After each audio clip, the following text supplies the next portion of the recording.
कहाँ जा रहा है बाबू? स्कूल जा रहा है। रो नहीं रहा है? नहीं। अच्छा लगता है स्कूल जाना? अच्छा है स्कूल। मैम मारती हैं? मारती हैं मैम? नहीं मारती। मेरे बाबू को मैम नहीं मारती।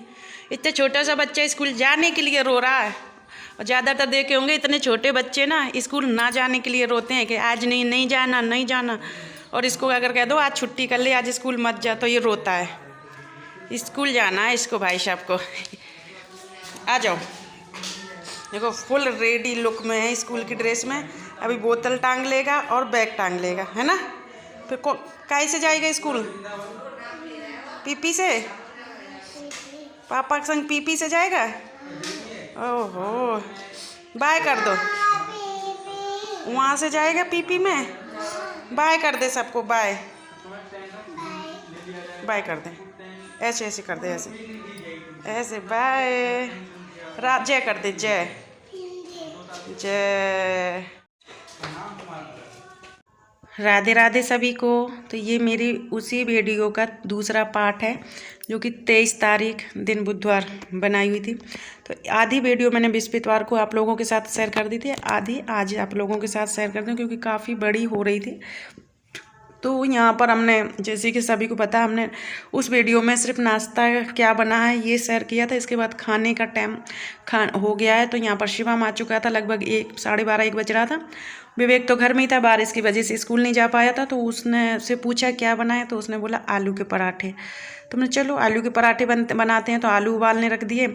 आलू इस टाइम पे ऐसे गीले गीले आ रहे थे कि अगर उसमें नमक मसाले मिलाओ तो वो इतने गीले हो जाते थे कि आलू मतलब आटे में भरते बेलते ही निकल जाते थे। तो ये हमारा पहला आलू का पराठा बनकर हो चुका है तैयार। और ये हमने अच्छे से चटनी बना ली है, सारे मसाले डाल के, गरम मसाले और जाने क्या क्या डाला, नमक और मिर्च, धनिया पाउडर, ये सारी चीज़ें, जीरा और जो भी है सारी चीज़ें डाल दी हमने। और इसके बाद हमारे यहाँ आलू के पराठे बन रहे हैं। तो 23 तारीख को पहले तो आप सभी को बहुत बहुत शुभकामनाएं, क्योंकि उस दिन आप सभी को पता है, जैसे कि न्यूज़ के जरिए हमें सभी को पता चल गया था कि जो हमारे देश का चंद्रयान है चांद पर उतर गया था। तो आप सभी को बहुत बहुत शुभकामनाएं। इसके बाद हम खाना खाकर सो चुके थे, थोड़ी देर सोए थे। इसके बाद फिर हम लगभग 3-4 बजे के आसपास हम अपनी ये कुर्ती की फ़िटिंग के लिए बैठ चुके हैं।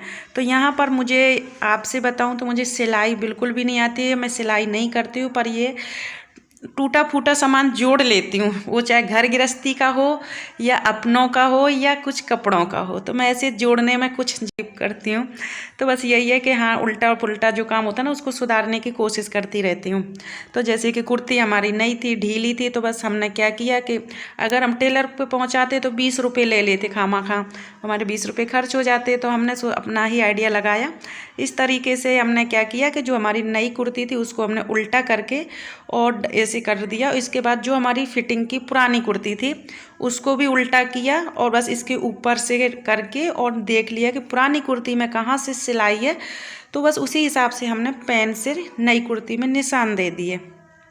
और बस यहाँ पे इस तरीके से हमने पेन से लकीर टाइप की बना दी है, जिससे मशीन चलाने में आसानी रहेगी, मशीन की जो सिलाई है इधर उधर नहीं होगी। तो बस गुलाबी धागा हमारे पास नहीं था तो हमने सफ़ेद ले लिया, कोई फ़र्क नहीं पड़ता, उसमें बिल्कुल भी नहीं दिख रहा था। और ये हमने साड़ी अपनी रखी है जो निकाली हुई थी 4, तो जिसमें वो पीली वाली साड़ी थी वो तो हमने पीको के लिए भेज दी है, क्योंकि उसमें दोनों पल्लू में पीको होना था। और इनमें एक साइड होना है, एक साइड लेस होती है। जैसे सभी को पता है किसी साड़ी में लेस होती है, किसी में नहीं होती है, तो उसमें नहीं थी। तो बस यहाँ पर हम इस तरीके से अपनी कुर्ती को फिटिंग कर लेंगे। और बहुत अच्छे से फिटिंग करी हमने, अपने ऊपर यकीन नहीं हो रहा है सच्ची में जब मैंने देखा कि हाँ भाई कुछ भी सही, कभी कभी हम काम अच्छे कर लेते हैं। तो बस ये काम हमने अब खुद से कर लिया, क्योंकि कुछ पैसे पतिदेव के बचाने के चक्कर में। और हम क्या करते हैं वो यही करते हैं, क्योंकि हम क्या करते हैं पतिदेव की हेल्प तो बहुत करना चाहते हैं, हर तरीके से करना चाहते हैं, पर पता नहीं कर नहीं पाते हैं। पर जो ये काम है घर गृहस्थी में से कुछ रुपए बचाने का काम, वो मैं कर लेती हूँ। तो बस क्योंकि पतिदेव के कंधे से कंधा मिलाना है, तो वैसे नहीं तो ऐसे सही। तो हम घर गृहस्थी, वो कमाते हैं, हम गृहस्थी चलाते हैं, तो बस इसी में ही हम कुछ पैसे बचा लेते हैं। तो हमने कुर्ती में फिटिंग कर ली है। और जो इस साड़ी है जैसे मैंने बताया, एक तरफ लेस है एक तरफ नहीं है। तो जो पल्लू हम ओढ़ते हैं उसमें लेस होती है, हम बांधते हैं उसमें नहीं है। तो उसको अगर हम पीको के लिए भेजेंगे तो यहाँ पर एक पल्लू में 6 रुपये में पीको होती है। तो अगर हम 3-4 साड़ी भेजेंगे खाम 20 रुपये के आसपास लग जाएंगे। तो हमने सोचा क्यों खर्च करना इतना। और मशीन और मेरी हर साड़ी में, ये नहीं कि इसी में मैं कर रही हूँ, मेरी जो दोनों तरफ पल्लू में अगर पीको होना है सिलाई है तो ही जाती है पीको के लिए, नहीं तो मेरी साड़ी नहीं जाती है। मैं इसी तरीके से पल्लू में का जो होता है ना काट देती हूँ, उसको एक सा कर लेती हूँ और बस छोटा सा मोड़ के और मशीन फेल लेती हूँ। और मैं इसी तरीके से अपने घर में खुद से फॉल लगा लेती हूँ। फॉल के लिए भी साड़ी नहीं जाती है, सिर्फ ब्लाउज सिलने के लिए जाता है मेरा, क्योंकि मुझसे ब्लाउज सिलना नहीं आता है। फिलहाल में तो मुझे मशीन चलाना भी नहीं आता था। जब मेरी शादी हुई थी, जब मुझे मशीन भी नहीं आता था चलाना, ये भी नहीं पता था मशीन में धागा कैसे डालते हैं, कहाँ से कैसे निकालते हैं, क्या क्या प्रोसेस होते हैं। और जो ये मशीन है मेरी, ये मेरी शादी की मशीन है। तो मेरी शादी की बस एक ही चीज़ है मेरे पास में, जो मैं बस इसी को देख के याद कर लेती हूँ अपने शादी के दिन। तो लगभग 20 साल हो चुके मेरी शादी को और 20 साल पुरानी ये मशीन है और अभी तक इतनी बढ़िया चलती है कि बता नहीं सकती हूँ। मैं मशीन से तो मैं बहुत खुश हूँ, क्योंकि पहले सामान बहुत अच्छे आते थे। तो ये अपनी शादी की मशीन है। मेरे यहाँ पर मेरा कुछ भी शादी का नहीं, हालांकि मुझे शादी में ऐसा कुछ ज़्यादा मिला भी नहीं था और जो भी था तो वो कुछ भी नहीं है, ओनली ये मशीन है। क्योंकि इसको मुझे ज़रूरत पड़ती रहती थी, घर में रखी हुई थी तो मैं उठा के ले आई। बच्चों के कपड़े फटते रहते थे, कुछ ना कुछ होता रहता था। सिलाई करने जाओ तो ज़रा सा भी फटा है उसके 20 रुपये, 10 रुपये, 20 रुपये, कहाँ तक दे। और छोटे में जब बच्चे थे ना तो बहुत ज़्यादा कपड़े फाड़ते थे। तो इस तरीके से फिर मैं क्या मशीन उठा लाई कि खुद से इनको दबाऊंगी। हाथ से दबाते थे तो वो अच्छे से नहीं दबते थे। तो इस बस मेरे पास मेरी मशीन भर है। तो यहाँ पर हमने अपनी साड़ियों को इस तरीके से दबा के और इस पल्लू में मशीन फेर लेंगे। और मैं इसी तरीके से मशीन से ही फॉल लगा लेती हूँ। अभी मेरे पास फॉल नहीं थी तो खाली पल्लू दबा के और रख दिया, फॉल लेकर आऊँगी। तो जो नीचे का हिस्सा है वो मशीन से दबा लेती हूँ, जो ऊपर है वो सुई से हाथ से लगा लेती हूँ। इसके बाद हम साड़ियों की पल्लू ही दबा रहे थे जब तक शिवम चाउमीन लेके आ गया। तो लगभग 5-5:30 बजे का टाइम होगा। तो चाय बनाई, चाय तो मैंने बर पी, बच्चों ने नहीं पी। शिवम अपने लिए चाउमीन ले आया और मेरे लिए भी।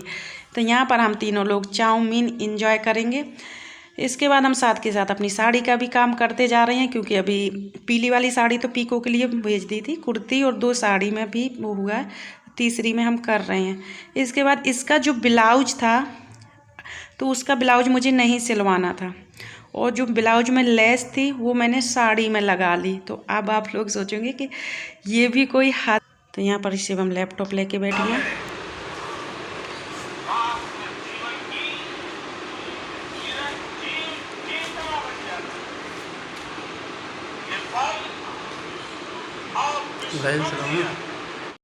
तो बधाई हो आप सभी को। तो यहाँ पर जो हमारी ब्लाउज की लेस थी यहाँ से यहाँ तक लग गई है, 1 बीता, 2 बीता और 3।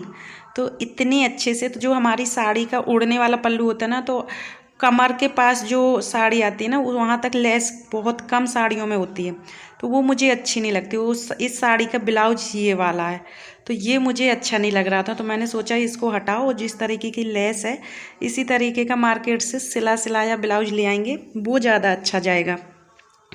और वही है 150-200 रुपये सिलाई लग जाएंगे और 150-200 रुपये के आसपास ब्लाउज आ जाएगा। बात तो हमारी इस तरीके से हमने तीनों साड़ी कंप्लीट कर ली हैं। अब बस इनमें फॉल लगना बाकी है, तो फॉल लाकर वो भी लगा लेंगे किसी दिन। इसी के साथ इस वीडियो का करते हैं एंड। कल फिर मिलेंगे एक नई वीडियो के साथ। तब तक के लिए बाय बाय, राधे राधे सभी को। अगर हमसे कुछ सिलवाना हो तो संपर्क करें हमारे कॉन्टैक्ट नंबर में। ये तो मजाक था, हमसे कुछ नहीं आता। राधे राधे सभी को।